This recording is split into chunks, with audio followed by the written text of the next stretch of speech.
Don't sign that.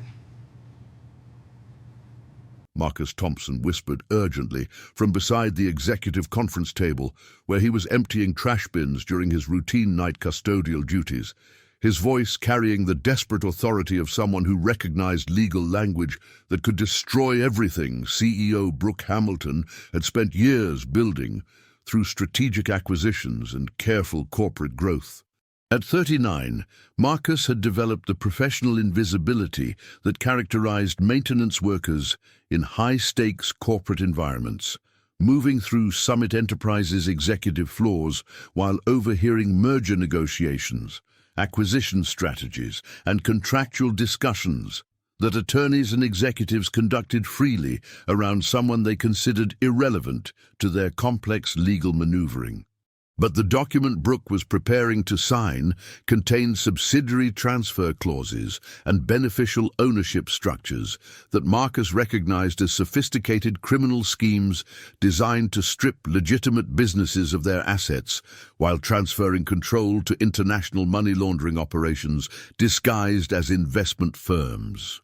"Excuse me," Brooke said, looking up from the signature pages with surprise that quickly shifted to curious attention rather than the dismissive irritation that most executives displayed when service workers interrupted important business activities.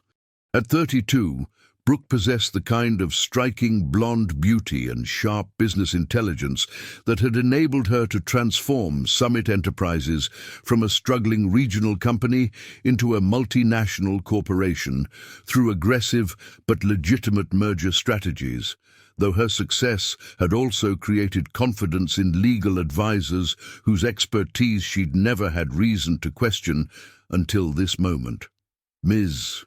Hamilton, that merger agreement contains beneficial ownership transfer clauses that will give actual control of your company to shell corporations controlled by people who aren't disclosed in the main contract," Marcus explained carefully, his voice carrying the precise legal terminology that didn't match Brooke's assumptions about custodial workers' educational backgrounds or professional knowledge.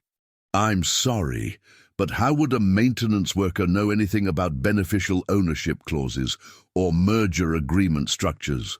Brooke asked, her tone carrying genuine curiosity rather than condescension, suggesting she was processing information that challenged her understanding of talent and expertise distribution.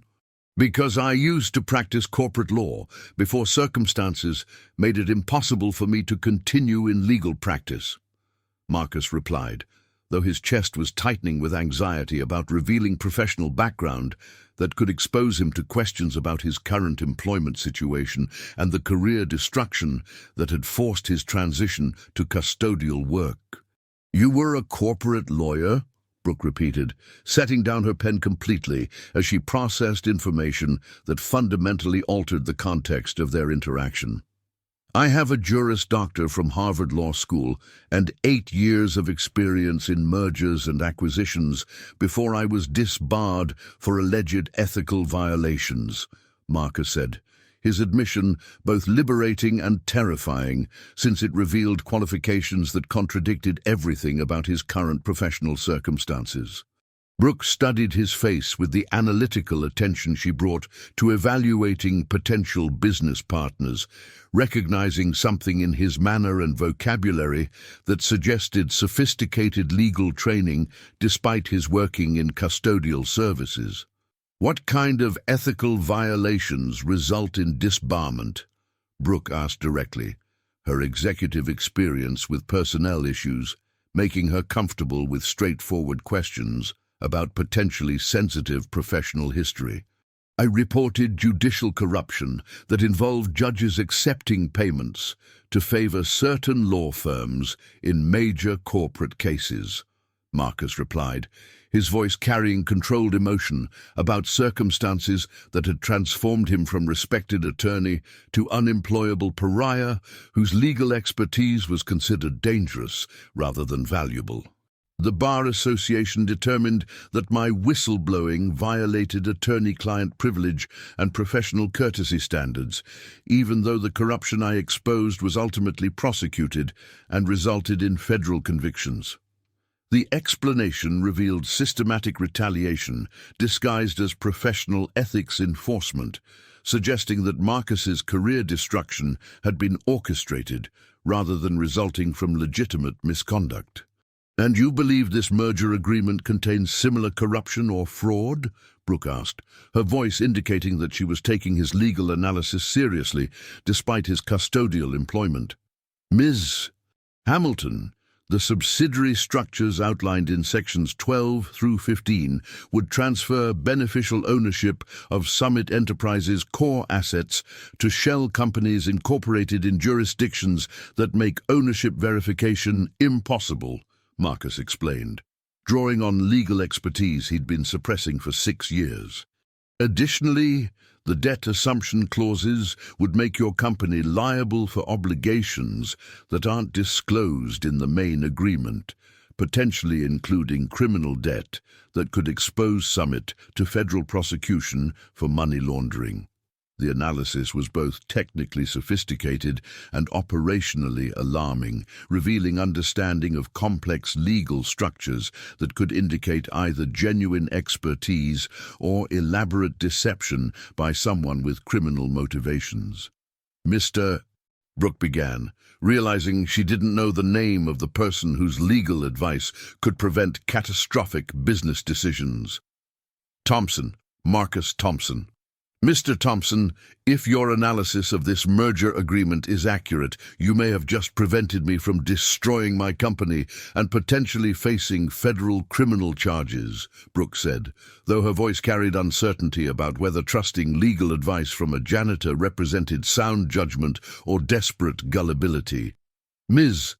Hamilton, I hope I'm wrong about the criminal implications, but the legal structures in that document are identical to schemes I encountered during my practice that resulted in asset forfeiture and racketeering prosecutions for executives who signed similar agreements without understanding their true implications." As their unexpected legal consultation continued past midnight, with Marcus reviewing contract details while Brooke postponed her signing ceremony, both understood that their interaction was exposing uncomfortable questions about professional credibility, legal competence, and the ways that industry retaliation could bury expertise that companies desperately needed but were afraid to acknowledge. 10-year-old Kaya would be waking in 5 hours, expecting help with her social studies project about judicial systems and breakfast conversation about ethical decision-making, unaware that her father was confronting the same type of legal complexity that had destroyed his career, but feeling obligated to prevent corporate fraud that could eliminate thousands of jobs. "Mr. Thompson, I need to ask you something directly," Brooke said as their document review revealed additional concerning clauses. "If you have a Harvard law degree and extensive M&A experience, why are you working in custodial services instead of practicing law?" The question was both inevitable and dreaded. The inquiry that required Marcus to explain how doing the right thing in legal practice had resulted in professional exile that had persisted for 6 years, despite the ultimate vindication of his ethical concerns. "Ms. Hamilton, when you're disbarred for exposing corruption, other attorneys view you as someone who can't be trusted with confidential information, and companies view you as a liability who might report their questionable practices to authorities," Marcus explained, using the careful language he'd developed for describing systematic professional ostracism. "Even though the judges I reported were ultimately convicted, my reputation in legal practice was permanently damaged by the ethics investigation, and I haven't been able to find employment that utilizes my legal training." The explanation revealed how whistleblowing could destroy careers, even when the whistleblowing was ultimately proven correct and necessary for protecting public interests. "Mr. Thompson, would you be willing to provide more detailed analysis of this merger agreement and help me understand what alternatives might exist for achieving legitimate business growth without exposing Summit to criminal liability?" Brooke asked, her request both professional opportunity and personal risk for Marcus. Ms. Hamilton, I'd be honored to help, but I need you to understand that providing legal analysis could expose both of us to complications if your current legal advisors view my involvement as interference with their professional responsibilities, Marcus replied. What kind of complications? Legal challenges to any decisions made based on my advice, professional retaliation against you for consulting with a disbarred attorney, and potential ethics complaints that could affect your business relationships with law firms that view outsider legal analysis as threatening to their professional monopoly. As they negotiated terms for legal consultation that could either prevent catastrophic fraud or expose both of them to professional and personal retaliation, Marcus and Brooke understood that they were choosing between comfortable reliance on credentialed advisors and uncomfortable truth-telling about criminal schemes disguised as legitimate business opportunities. Some discoveries require recognizing that professional credentials don't guarantee ethical behavior, and sometimes the most qualified legal advice comes from people whose previous honesty has made them too dangerous to employ in positions where their expertise would be most beneficial. The investigation that would reshape both their understanding of legal practice and corporate vulnerability began at 6:45 a.m. the following morning, when Brooke arrived at Summit Enterprises carrying comprehensive background research on Marcus Thompson and a growing recognition of how professional retaliation could destroy qualified individuals regardless of their actual competence or ethical behavior. "Mr. Thompson," Brooke said, finding Marcus in the building's legal library where he was organizing materials while processing the psychological aftermath of revealing legal expertise he'd been concealing for 6 years to protect himself and Kaya from continued professional persecution. "I spent most of the night researching your disbarment case and the judicial corruption prosecutions that followed your complaints." Marcus felt the familiar anxiety spike that accompanied any inquiry into his legal background, uncertain whether Brooke's investigation indicated respect for his analysis or concern about employing someone whose legal career had ended in ethics controversy that could create liability for companies associated with his advice. "Ms.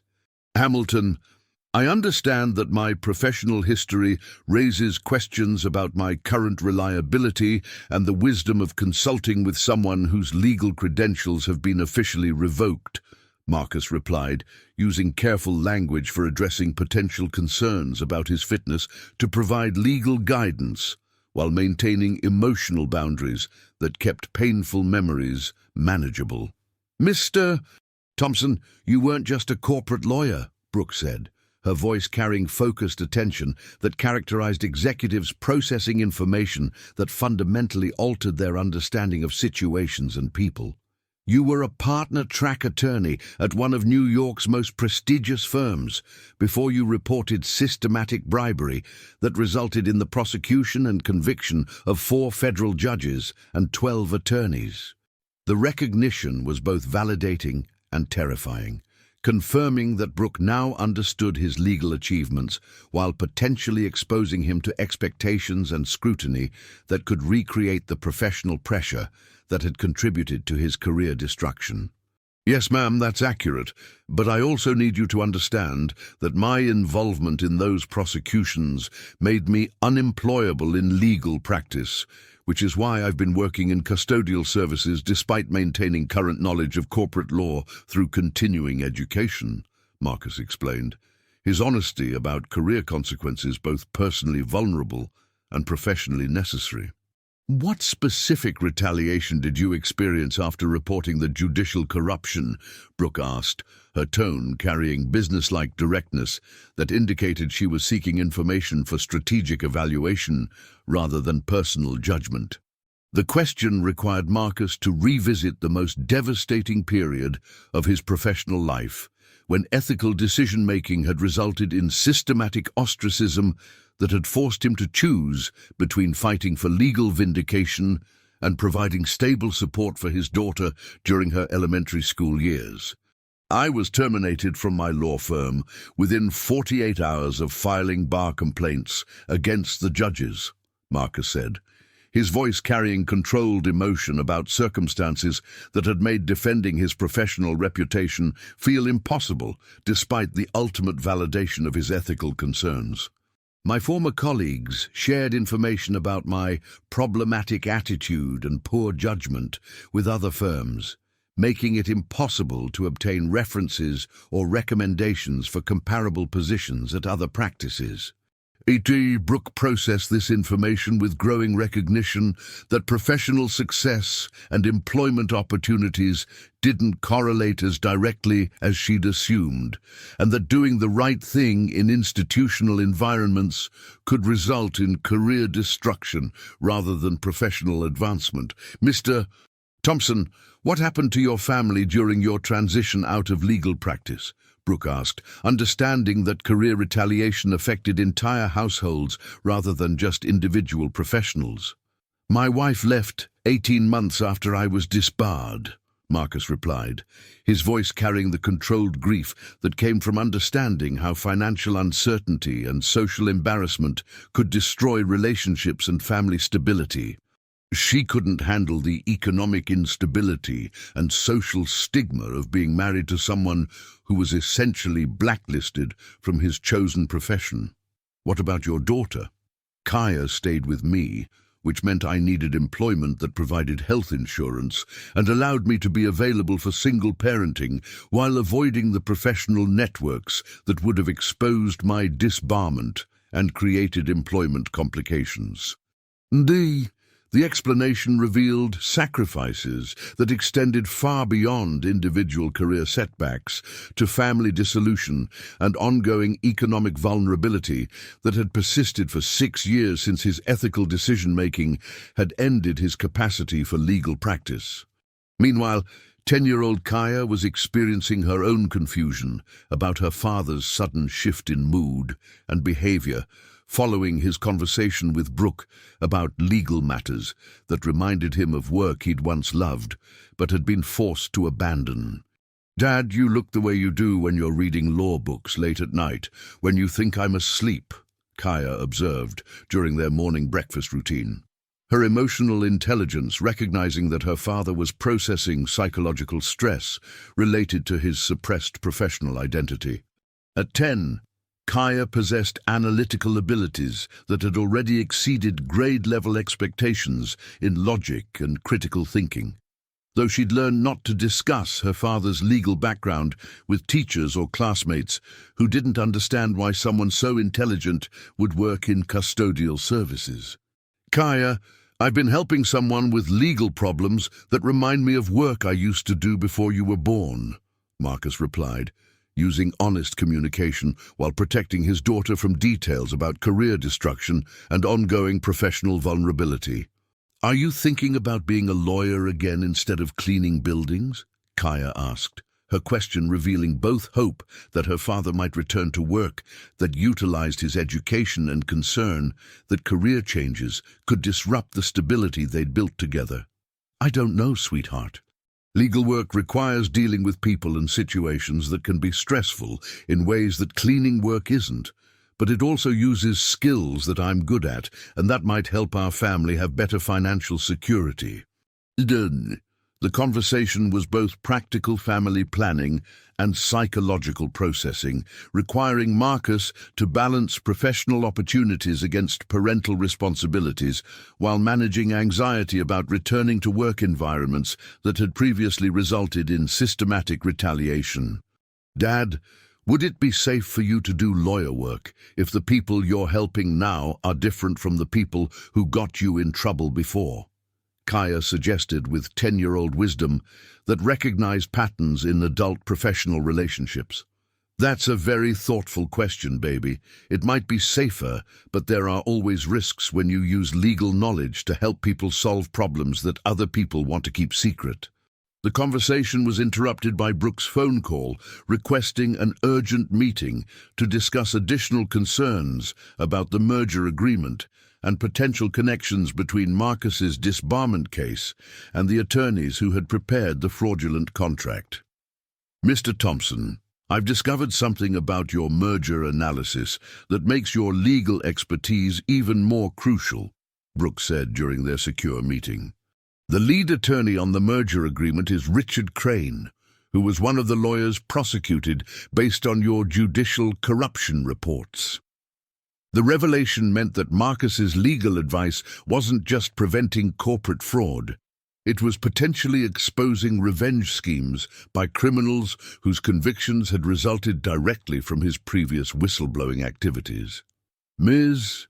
Hamilton, that means this merger isn't just a fraudulent business transaction. It's likely a coordinated attempt to destroy your company while eliminating me as someone who could recognize and report the criminal scheme, Marcus replied, drawing on experience with systematic retaliation that had characterized his transition out of legal practice. What are the implications for both of our safety if we continue investigating this merger? Brooke asked, understanding that their collaboration had moved beyond corporate consulting into potential federal criminal case requiring law enforcement protection. The implications are that we're dealing with people who have both the motivation and resources to eliminate threats to their operations through methods that could include character assassination, economic warfare, and potentially physical intimidation of anyone who threatens their ability to operate freely. As they prepared to make decisions about whether to expose criminal schemes that could result in federal prosecution while potentially triggering retaliation against both their families, Marcus and Brooke understood that some moral choices required accepting that doing the right thing often involved personal sacrifice that extended beyond individual careers to family security and long-term well-being. Some ethical decisions require recognizing that institutional corruption often involves coordinated networks rather than isolated bad actors, and that challenging systematic criminal behavior may require collaborative courage rather than individual heroism to achieve justice while maintaining personal safety. The question now was whether their partnership could develop sufficient legal and security resources to expose Richard Crane's criminal network without recreating the professional isolation and family trauma that had resulted from Marcus's previous ethical decision-making. 3 weeks after accepting Brooke's consulting arrangement to investigate the fraudulent merger, Marcus found himself experiencing the psychological whiplash that came from returning to complex legal analysis while simultaneously confronting evidence that Richard Crane's criminal network had been systematically targeting him for elimination since his release from federal prison 18 months earlier. "Dad, you have that worried look again," 10-year-old Kaya observed from across their small kitchen table, where she was working on a social studies project about legal systems while monitoring her father's emotional state with the hypervigilance that characterized children who had learned to recognize when adult stress threatened family stability. "Kaya, I'm working on some complicated legal matters that involve people who aren't happy that I'm helping Ms. Hamilton understand problems with her business contracts," Marcus replied, though his voice carried tension that indicated he was processing threats that could affect their safety as well as his professional prospects. The consulting work with Summit Enterprises had provided Marcus with intellectual stimulation and desperately needed additional income, but it had also exposed him to Richard Crane's sophisticated revenge schemes that included surveillance, economic harassment, and systematic attempts to destroy any employment or professional relationships that could allow Marcus to rebuild his legal career. "Dad, are these the same kind of bad people who got you in trouble when you were a lawyer before?" Kaya asked, her question revealing mature understanding of the connection between her father's current stress and the career destruction they had both experienced when she was 4 years old. "Yes, sweetheart. But this time I'm working with someone who understands that the legal problems are real and that my background gives me knowledge that can help protect her company from people who want to steal from it." The conversation was taking place at 11 p.m. on a Wednesday evening, after Marcus had discovered that Richard Crane had been using private investigators to monitor Kaya's school activities and had attempted to bribe her teachers to provide negative reports about her behavior and academic performance. "Mr. Thompson," Brooke had said during their emergency consultation earlier that day, "I've confirmed that Richard Crane has been conducting systematic harassment of your family while preparing to file bar complaints, alleging that you're practicing law without a license by providing me with legal advice. Ms. Hamilton, that means we're dealing with coordinated retaliation designed to eliminate my credibility while preventing you from accessing legal analysis that could expose his criminal schemes," Marcus had replied, his assessment based on experience with institutional persecution that had characterized his previous whistleblowing case. "What are the implications for continuing our investigation and your family's safety?" "The implications are that Richard has resources and motivation to destroy both our reputations and potentially threaten our physical safety if we continue exposing criminal activities that could result in additional federal prosecutions." The warning had forced both of them to confront that their collaboration had escalated from corporate consulting into personal confrontation with criminal network, whose previous responses to legal challenges had included systematic character assassination and witness intimidation. "Brooke, what kind of protection can your company provide if Richard's network escalates their retaliation beyond economic harassment?" Marcus had asked, recognizing that corporate security resources might be insufficient for defending against organized criminal operations. "I can provide personal security consulting and legal representation if the harassment creates criminal liability, but I can't guarantee protection from federal prosecution if Richard succeeds in convincing authorities that your legal advice constitutes unauthorized practice of law." The conversation had been interrupted by evidence that Kaya's elementary school had received anonymous complaints alleging that Marcus was an unfit parent whose criminal background made him dangerous to children, forcing him to confront that his professional choices were creating direct threats to his daughter's educational and social stability. Now, as Marcus continued his legal analysis while implementing security measures that required skills he'd hoped never to need as a single father, he was discovering evidence that Richard's criminal network included corrupt officials in multiple state bar associations who could manufacture ethics complaints designed to prevent any disbarred attorney from providing legal consultation even on a volunteer basis. "Dad, there's a man in a car outside our apartment who's been taking pictures of our building," Kaya said, looking out their kitchen window with the observational skills she'd developed through years of living with a father whose professional history had created ongoing security concerns. "Kaya, I see him too," Marcus replied, recognizing that their apartment was under active surveillance by people whose criminal resources could include intimidation or violence against family members of inconvenient legal advisors. "Are we going to have to move again like we did when you lost your lawyer job?" The question revealed Kaya's sophisticated understanding that their previous relocation hadn't been voluntary choice, but necessary response to threats that had made their former residence unsafe after Marcus's disbarment had created ongoing retaliation from legal professionals whose corruption he had exposed.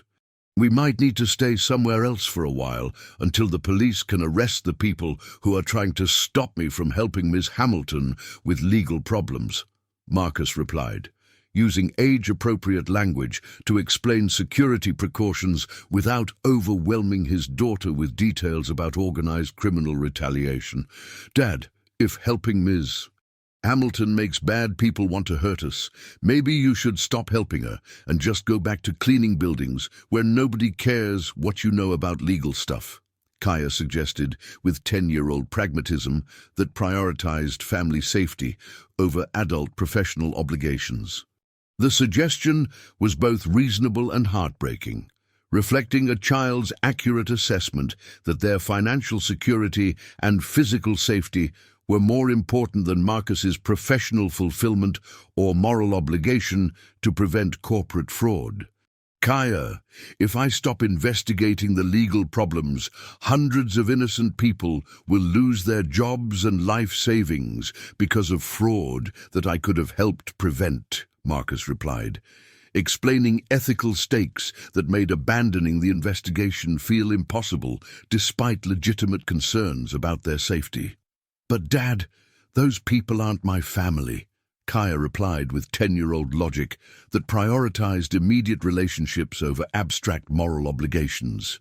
You're my only parent, and if something bad happens to you, I won't have anyone to take care of me.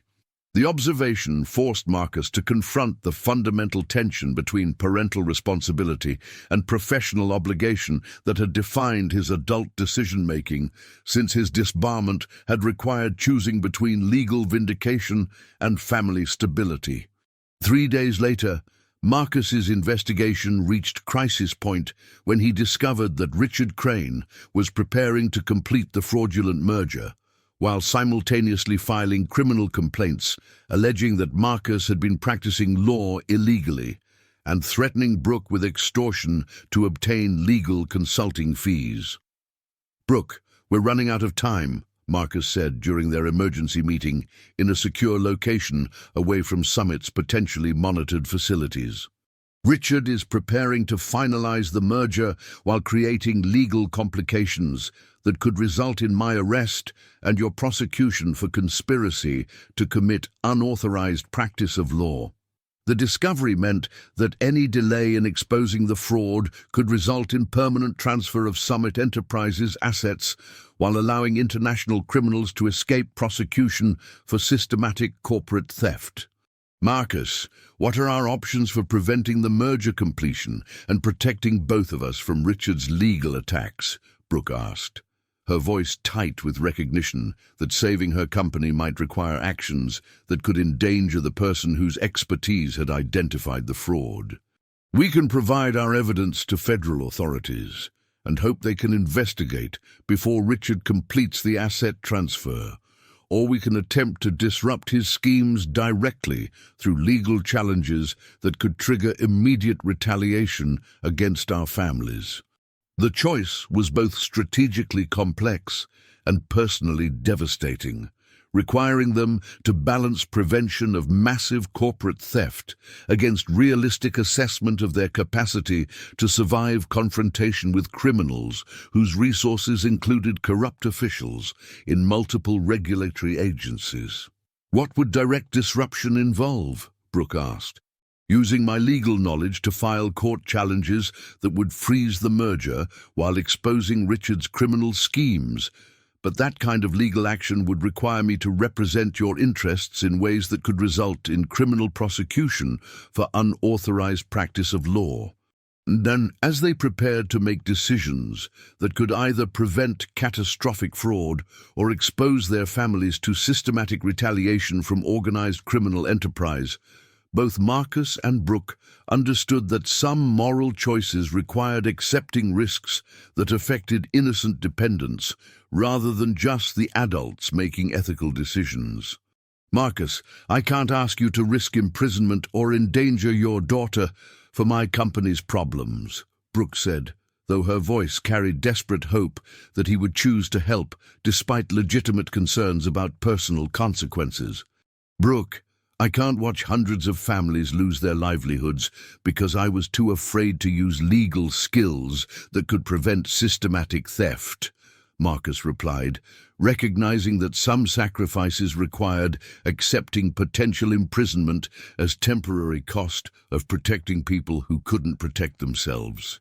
Some sacrificial choices require acknowledging that doing the right thing often involves exposing vulnerable family members to dangers they didn't choose, and that the most ethical decisions sometimes require accepting legal consequences that could affect parenting capacity and family stability for years rather than months.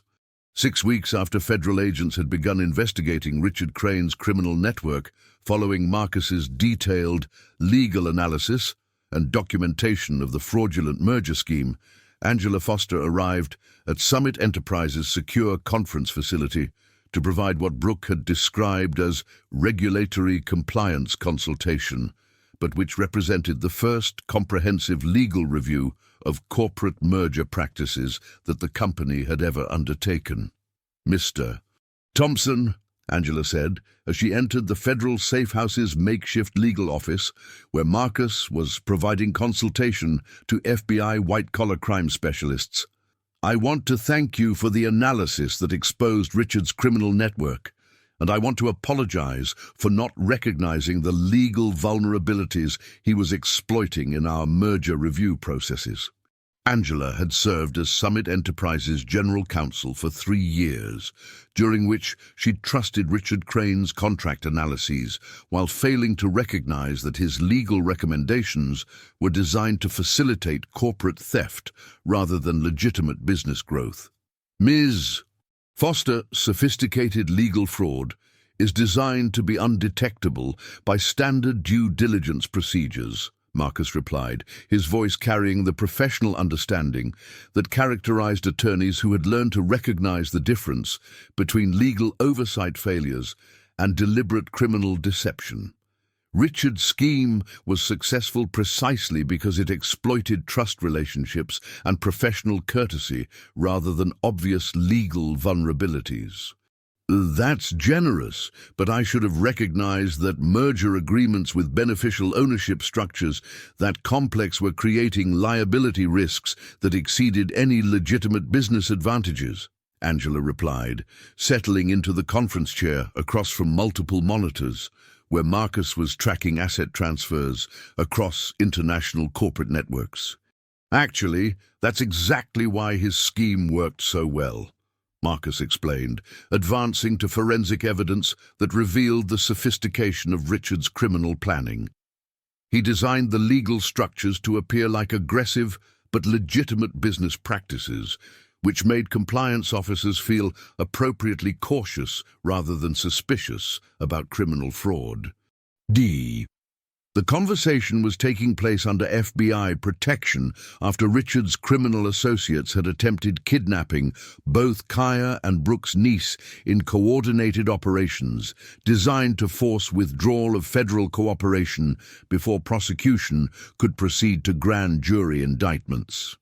"Marcus," Special Agent David Chen said, joining their consultation with updates from the ongoing investigation, "we've confirmed that Richard's network includes former prosecutors from 3 different districts, which explains why their legal challenges and intimidation tactics have been so sophisticated and persistent." The revelation meant that Marcus's decision to expose the merger fraud had initiated confrontation with criminal organization whose legal expertise and institutional connections rivaled federal law enforcement capabilities in some operational areas. "Agent Chen, what's the timeline for resolving the protective custody situation?" Marcus asked, his concern focused on Kaya's educational continuity rather than his own professional involvement in the investigation. "That depends partly on how much legal assistance you're willing to provide in tracing the remaining fraudulent mergers and identifying criminal network members who are still conducting operations in other corporate environments," Agent Chen replied, acknowledging that Marcus's expertise was crucial for completing the investigation while recognizing his family's need for stability. Meanwhile, Kaya was adapting to federal protection with resilience that impressed U.S. Marshals while developing anxiety responses that concerned the child psychologist assigned to monitor witness families during extended security operations. "Dad, when can we go home and I can go back to regular school?" Kaya asked, during their daily walk around the secure facility's perimeter, her question reflecting both acceptance of temporary displacement and growing need for routine that protective custody couldn't provide. "I don't know exactly, sweetheart, but Agent Chen says we're making progress on catching all the bad people who were trying to steal from companies and hurt families who tried to stop them," Marcus replied. though he was increasingly concerned about the educational and social impact of prolonged displacement on his daughter's development. "Are you going to keep working as a lawyer after the police catch all the thieves?" Kaya asked, her question revealing both pride in her father's legal expertise and concern about whether returning to legal practice would continue to create family instability. "That depends on whether I can find legal work that helps people without involving dangerous criminals or situations that make us have to hide from bad people," Marcus replied, using their established communication patterns for discussing career decisions and family security. The conversation was interrupted by Brooke's arrival for their joint consultation session, accompanied by news that Summit Enterprises' board of directors had voted to establish a new chief legal officer position designed specifically for Marcus's expertise in detecting and preventing sophisticated corporate fraud. "Marcus, I know this isn't ideal timing for career discussions, but I wanted you to know that when this investigation concludes, you'll have opportunities for legal practice that go beyond custodial work," Brooke said, her offer both generous recognition of his contributions and acknowledgement that his expertise had value extending far beyond their immediate crisis.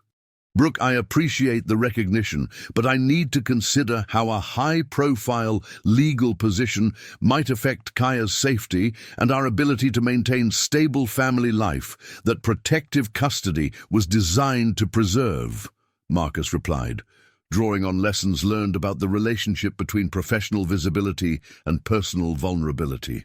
"What kind of considerations are you thinking about?" "Public visibility as a corporate legal officer could make me a target for other criminal organizations who want to discourage legal expertise that threatens fraudulent operations, and career advancement based on this case could create expectations for future risk-taking that might not be compatible with single parenting." The concerns were both practical and profound, reflecting understanding that professional success based on exposing criminal activity could create ongoing vulnerability for families who needed security more than recognition or financial advancement. "Marcus, what if we could structure the legal position to provide meaningful work and appropriate compensation while maintaining privacy protections and limiting exposure to high-risk investigations?" Angela suggested, her proposal reflecting recognition that retaining his expertise required accommodating rather than ignoring his family responsibilities and security concerns. "That might be possible, but I'd need explicit agreements about avoiding cases that could trigger retaliation and maintaining federal consultation for any matters involving organized crime or systematic corruption," Marcus replied. As their alliance solidified around developing legal protocols that could protect multiple companies from sophisticated fraud schemes, all participants understood that their success would be measured not just by preventing future corporate theft at Summit Enterprises, but by creating legal analysis models that could be implemented across the corporate sector. "Agent Chen," Brooke said as their planning session continued, "what can we do to help other companies recognize and prevent the kind of legal fraud that Richard orchestrated?" Mr. Thompson's analytical methods need to be systematized and distributed as training materials for general counsels and compliance officers who lack his specialized background in corruption detection, Agent Chen replied. The techniques he used to identify fraudulent merger structures could prevent billions of dollars in corporate theft if other companies had access to similar legal expertise. The discussion revealed that Marcus's individual investigation had catalyzed recognition of systematic vulnerabilities affecting entire industries rather than just single companies, creating opportunities for institutional change that could protect thousands of businesses and millions of shareholders and employees. "What I've learned through this case," Marcus said as their consultation concluded, is that preventing sophisticated legal fraud requires institutionalizing expertise rather than relying on individual whistleblowers to identify and report suspicious corporate activities, and that effective fraud prevention combines legal analysis with understanding of criminal psychology and organizational behavior. Meanwhile, Kaya was participating in the educational program provided for witness protection families, where she was excelling in civics and legal studies while developing friendships with other children whose families had been displaced by federal investigations. "Mr. Thompson," said Dr. Maria Santos, the child psychologist monitoring Kaya's adjustment, "your daughter has shown remarkable resilience during protective custody, but she's also developed hypervigilance about legal discussions and security situations that suggests ongoing concern about family stability. What kind of support would help her process these experiences in healthy ways?" Marcus asked, recognizing that his professional choices had created psychological challenges for Kaya that would require long-term attention rather than just temporary accommodation. "Therapy that helps her understand the difference between temporary security measures and permanent life changes, and family counseling that addresses how your career transition might affect your relationship and her sense of predictability," Dr. Santos replied. "Some alliances require recognizing that institutional change emerges from collaborative expertise rather than individual heroism, and that the most effective legal protection strategies address systematic vulnerabilities rather than just responding to individual criminal cases." The question now was whether their legal innovations could be implemented broadly enough to deter organized criminal infiltration of legitimate businesses, or whether criminal networks would adapt their methods faster than corporate legal departments could evolve to recognize new forms of sophisticated fraud. The final confrontation began when Richard Crane's criminal network orchestrated a coordinated legal assault designed to destroy both Marcus's credibility and Brooke's company through fabricated ethics complaints, frivolous lawsuits, and systematic character assassination campaigns that exploited the same institutional vulnerabilities that had originally destroyed Marcus's legal career 6 years earlier. "Dad, the school called and said someone filed a complaint claiming you're a dangerous person who shouldn't be allowed near children," Kaya said from their secure locations communication center, her 10-year-old voice carrying the controlled fear that characterized children who had learned to recognize when adult conflicts threatened their basic security and stability. Marcus immediately understood that Richard's final strategy involved attacking his fitness as a parent, while simultaneously filing bar complaints alleging that he had been practicing law illegally by providing Brooke with merger analysis that had exposed the criminal scheme. "Kaya, the people making those complaints are lying because they want to stop me from helping the police catch criminals who steal from companies," Marcus said, using the calm authority he'd learned for managing his daughter's anxiety during circumstances beyond their control. The attacks had escalated beyond simple intimidation to systematic institutional manipulation that included fake complaints to Child Protective Services, fabricated evidence of Marcus's alleged mental instability, and coordinated media campaigns designed to portray him as a disgraced attorney whose legal advice could not be trusted. "Mr. Thompson, we have intelligence that Richard's organization has hired former prosecutors and regulatory officials to file criminal complaints alleging that your legal consultation constitutes unauthorized practice of law," Special Agent David Chen reported during their emergency briefing. "Are we talking about ethics violations or actual criminal prosecution?" Marcus asked, his voice steady despite terror at realizing that his decision to prevent corporate fraud had escalated into potential imprisonment that could separate him from Kaya indefinitely. "We're talking about coordinated legal attacks designed to discredit your testimony while forcing you to choose between continued cooperation with federal investigation and avoiding criminal prosecution that could result in imprisonment and loss of parental rights. Agent Chen replied. The strategy was both sophisticated and devastating, exploiting Marcus's vulnerability as a single parent while using the legal system itself as a weapon for protecting criminal operations from exposure and prosecution.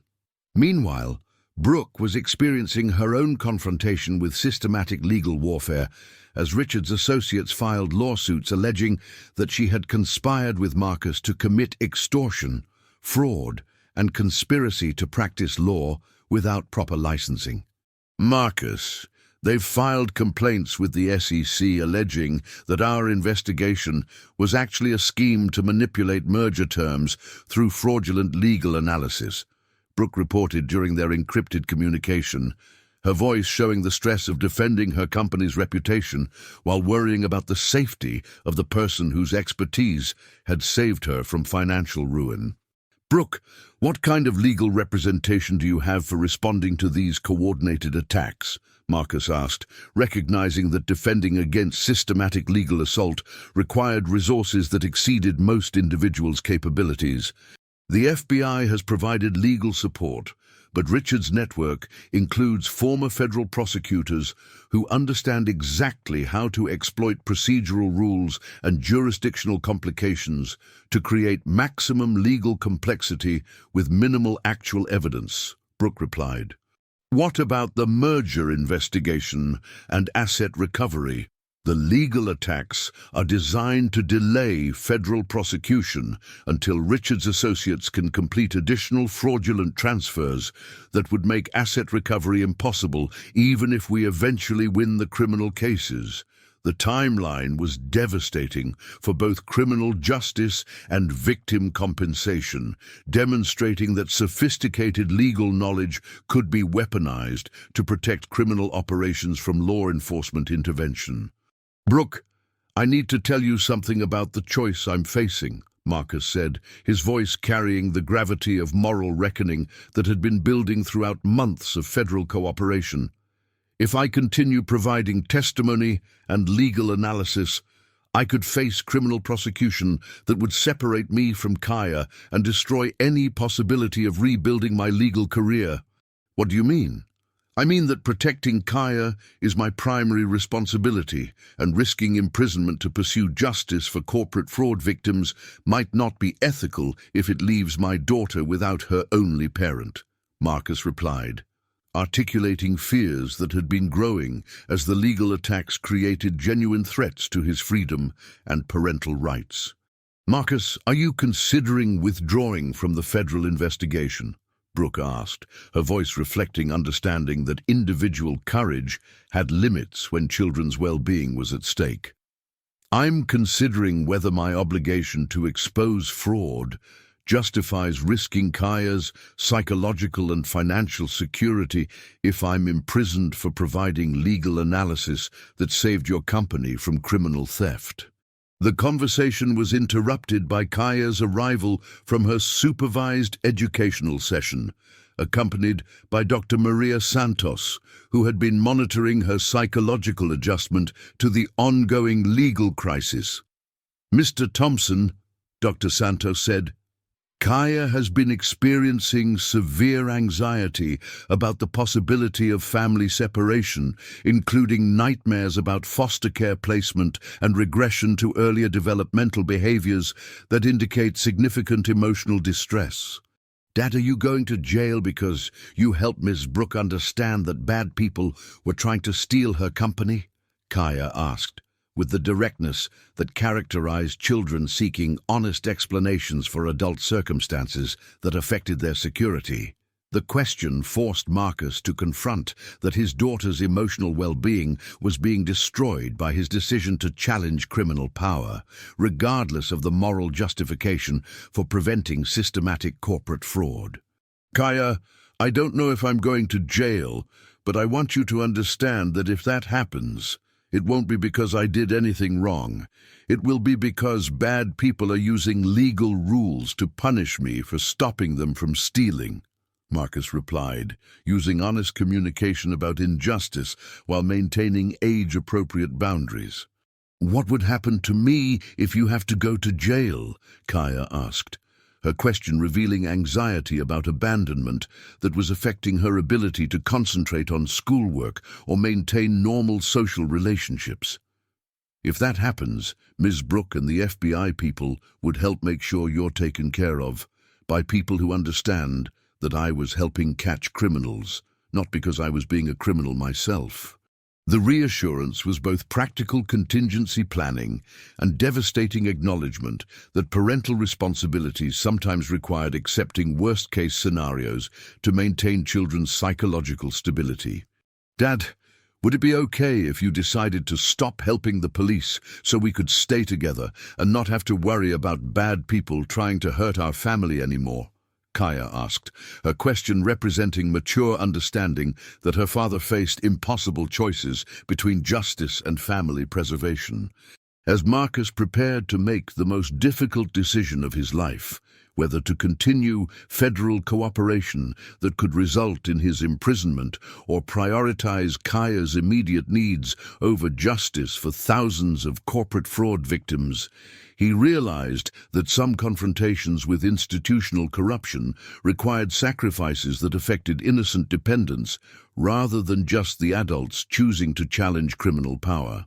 "Agent Chen," Marcus said during their final consultation before his scheduled testimony, "I need to understand whether federal authorities can guarantee that my cooperation won't result in criminal prosecution for unauthorized practice of law, or whether protecting my daughter requires withdrawing from testimony that could prevent ongoing corporate theft." "Mr. Thompson, we're doing everything possible to protect you from retaliation, but Richard's network includes people with influence in multiple regulatory agencies, and we can't guarantee immunity from all potential legal challenges," Agent Chen replied honestly.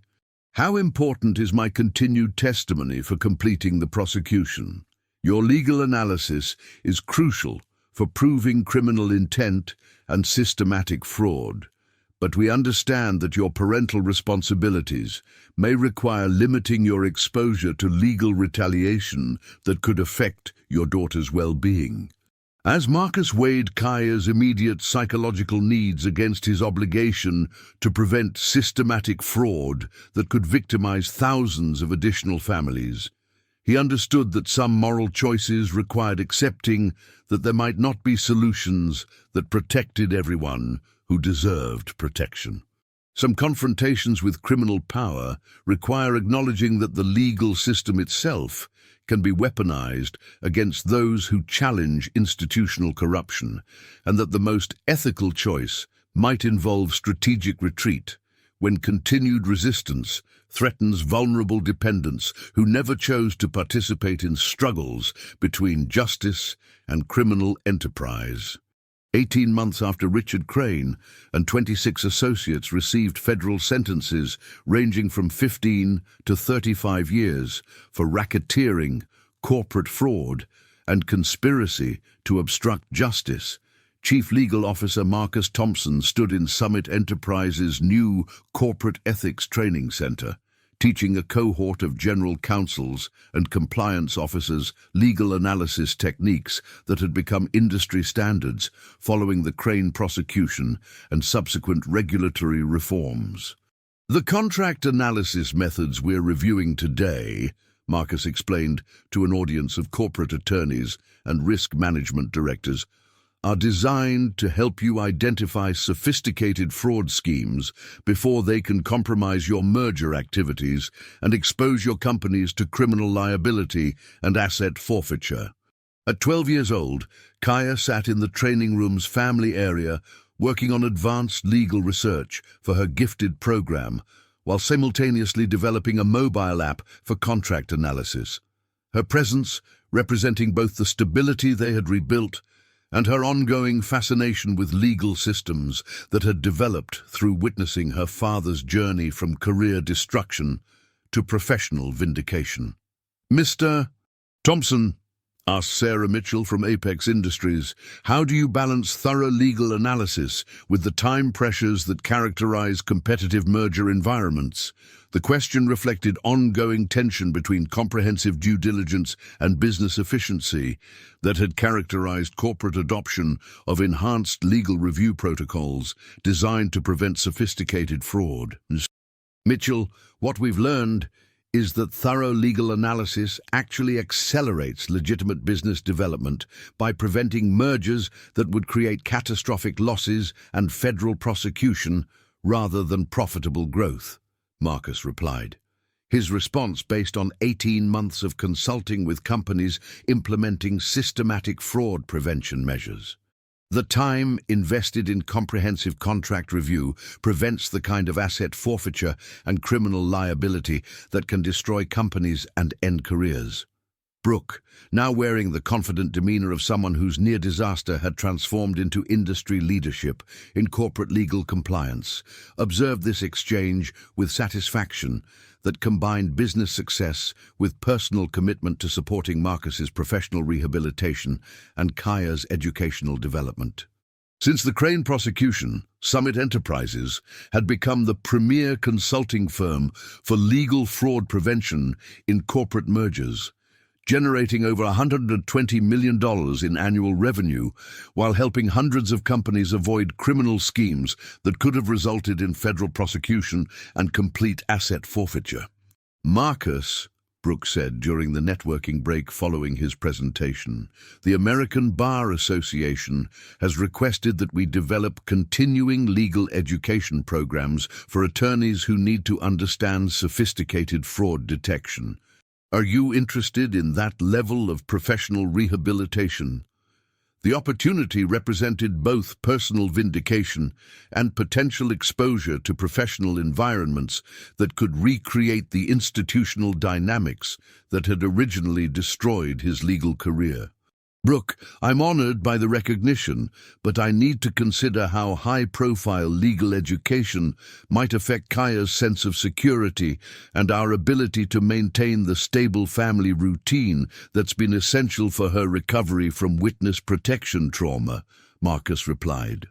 What kind of considerations are you thinking about? Public visibility as a legal educator could remind people about my disbarment and the circumstances that led to our involvement in federal criminal cases, and continued professional prominence might create expectations for future risk-taking that could affect Kaya's emotional stability. The concerns reflected wisdom about balancing professional recognition with family well-being that had developed through experiencing both the rewards and costs of challenging institutional corruption through legal expertise. Meanwhile, the State Bar of New York was conducting its final review of Marcus's reinstatement application, documenting his contributions to legal education and corporate fraud prevention that had exceeded all expectations for professional rehabilitation following disbarment. Marcus, said Judge Patricia Williams, who chaired the Bar Reinstatement Committee, your work in exposing and preventing corporate fraud has demonstrated not only your continued legal competence, but your commitment to using legal expertise for public service rather than personal advancement. The assessment was both professionally validating and personally meaningful, representing official recognition that his ethical decision-making had benefited society rather than violated professional responsibilities. Judge Williams, what I've learned is that effective legal practice requires understanding the difference between serving clients' immediate interests and protecting them from long-term liability that could destroy their businesses and personal lives, Marcus said. Your reinstatement hearing demonstrated exactly that kind of professional judgment and ethical commitment that the legal profession needs to maintain public trust, Judge Williams replied. As their conversation continued, Kaya was participating in Summit Enterprises' Youth Legal Literacy Program, where she was developing contract analysis skills while working on peer education projects about ethical business practices. Dad, Kaya said as they prepared to leave the office after her completion of the legal research workshop. "I think I want to study corporate law and fraud prevention in college so I can help companies make ethical decisions that protect people from thieves and criminals." The aspiration represented both intellectual interest and emotional processing of their family's experience with legal retaliation and successful recovery through collaborative institutional change. "Kaya, you have the analytical skills and ethical foundation to succeed in legal practice if that's what you decide to pursue," Marcus replied, using the supportive communication style he'd developed for encouraging her interests while avoiding pressure about specific career choices. "And if I become a corporate lawyer, I'll already understand that protecting people sometimes requires courage to challenge powerful criminals, but that having good institutions and supportive colleagues makes it possible to do the right thing safely." The insight reflected mature understanding of legal practice and institutional support that had developed through witnessing her father's transformation from isolated whistleblower to collaborative leader in corporate fraud prevention. 6 months later, Marcus stood in the kitchen of the 4-bedroom house in suburban Denver that his salary and consulting fees had made affordable, preparing dinner while reviewing materials for the Georgetown Law School course in corporate fraud detection that he would teach as a visiting professor the following semester. "Dad," Kaya called from the living room where she was working on a mock trial project about business ethics, "can you help me understand why some lawyers choose to help criminals steal money instead of protecting their clients from fraud?"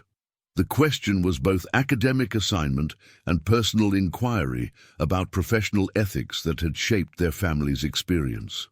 "Kaya, lawyers who facilitate corporate fraud usually aren't motivated by simple greed," Marcus explained, joining her at the dining room table where her project materials included case studies of various legal ethics violations.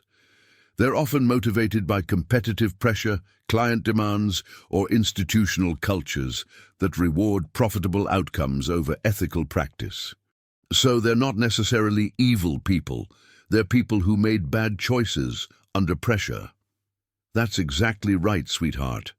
And that's why preventing legal fraud requires creating institutional systems that support ethical decision-making rather than just punishing individual attorneys who make mistakes."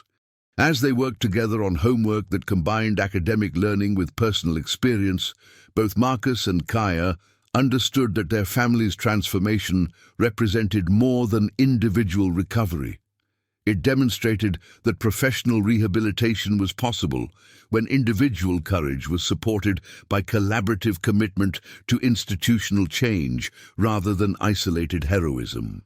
"Marcus," Brooke said during their quarterly business review, "I want to discuss expansion of our legal fraud prevention consulting to international markets where regulatory frameworks haven't developed adequate protections against sophisticated corporate crime. Are you interested in global consulting that could help prevent systematic fraud worldwide?" The growth opportunity was both remarkable business development and recognition that their work had created legal expertise that could protect corporate integrity globally rather than just domestically. "Brooke, I'm interested in international impact, but I want to ensure that our expansion maintains focus on collaborative education rather than individual expertise, and that any global work includes security protocols that protect our families from retaliation by criminal organizations with international reach." Some families, they had discovered, were strengthened rather than broken by confronting institutional corruption when their courage was supported by systems designed to protect and amplify rather than isolate those who chose legal expertise over willful ignorance and collaborative justice over profitable complicity. This story reminds us that legal expertise exists to protect society rather than individual interests, and that the most sophisticated crimes often exploit our trust in professional credentials and institutional authority. In a world where criminal organizations use legitimate legal structures to conceal systematic fraud, Marcus and Brooke's partnership shows us that effective protection requires recognizing expertise wherever it's found, while understanding that sustainable justice emerges from institutional support for ethical decision-making rather than punishment of individual courage. Sometimes the most profound victories happen when professional rehabilitation demonstrates that ethical expertise deserves protection and amplification rather than destruction through systematic retaliation.